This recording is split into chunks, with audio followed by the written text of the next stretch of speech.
सकल पदार्थ है जग माही, कर्महीन नर पावत नाही। बिल्कुल तुलसीदास जी ने ये सत्य बात लिखी है कि संसार में सब कुछ है, अच्छी से अच्छी चीज़ें हैं, सोना है, चांदी है, रत्न है, तमाम प्रकार की सुख सामग्री है, लेकिन जो व्यक्ति कर्म नहीं करता उसे किसी भी सामग्री को उपभोग करने का अवसर नहीं मिलता है। आइए इसी सुविचार के साथ आज के अध्याय की हम शुरुआत करते हैं। तो हमारा अध्याय है ये सबसे कठिन समय नहीं। पाठ 8 वसंत भाग 3 कक्षा हिंदी की पाठ्य पुस्तक के प्रश्न अभ्यास के बारे में हम चर्चा करने जा रहे हैं। आइए हम इस पाठ के प्रथम प्रश्न के बारे में बात करते हैं। हमारा पहला प्रश्न है, ये कठिन समय नहीं है, ये बताने के लिए कविता में कौन कौन से तर्क प्रस्तुत किए गए हैं स्पष्ट कीजिए। बच्चों, आपको इसमें यह बताना है कि इस पाठ ये अभी कठिन समय नहीं है, तो इसके पक्ष में कौन कौन से तर्क प्रस्तुत किए गए हैं आप अपनी अभ्यास पुस्तिका लेकर के पेन से उसमें नोट कर सकते हैं, इसको लिख सकते हैं अन्य विद्यार्थी। तो बताइए बच्चों, क्या होगा इसका उत्तर? यह कठिन समय नहीं है, यह बताने के लिए कविता में अभी भी चिड़िया उड़ने की तैयारी में है, अभी भी एक रेलगाड़ी गंतव्य तक जाती है, अभी एक बस अंतरिक्ष की दुनिया से आती है, आदि तर्क प्रस्तुत किए गए हैं। अति सुंदर, बहुत ही अच्छा जवाब दिया आपने। ये कठिन समय नहीं है, ये बताने के लिए कविता में अभी भी चिड़िया उड़ने की तैयारी में है, अभी भी एक रेलगाड़ी गंतव्य तक जाती है, अभी एक बस अंतरिक्ष की दुनिया से आती है, आदि तर्क प्रस्तुत किए गए। आइए अब इस पाठ के अगले प्रश्न के बारे में बात करते हैं। हमारा अगला प्रश्न है, चिड़िया चोंच में तिनका दबाकर उड़ने की तैयारी में क्यों है? वह तिनकों का क्या करती होगी? इसमें दो प्रश्न है कि चिड़िया चोंच में तिनका दबाकर उड़ने की तैयारी में क्यों है और वह तिनकों का क्या करती होगी। तो बच्चों, इसका क्या जवाब होगा?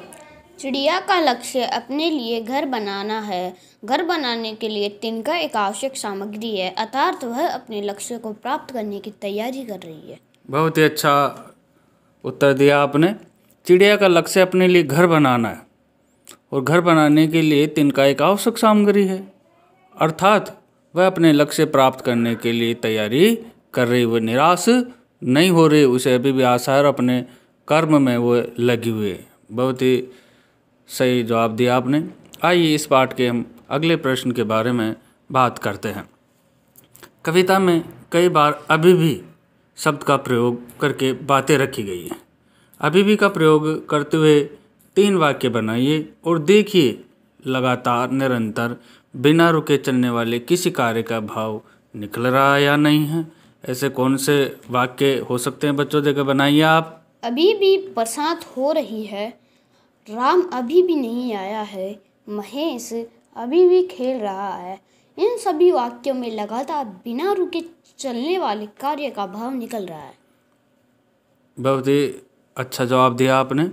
अभी भी बरसात हो रही है, अभी भी राम नहीं आया है, महेश अभी भी खेल रहा है। इस तरह से अनेक वाक्य हम अभी भी की सहायता से बना सकते हैं और इनमें सभी वाक्यों में किसी कार्य का लगातार होना, बिना रुके चलने आदि का भाव व्यक्त हो रहा है। तो इस तरह से हमने इस पाठ के प्रश्न अभ्यास के बारे में बात की।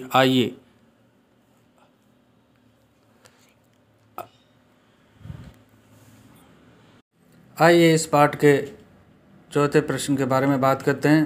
हमारा चतुर्थ प्रश्न है, नहीं और अभी भी को एक साथ प्रयोग करके 3 वाक्य लिखिए और देखिए नहीं अभी भी के पीछे कौन कौन से भाव छिपे हो सकते हैं।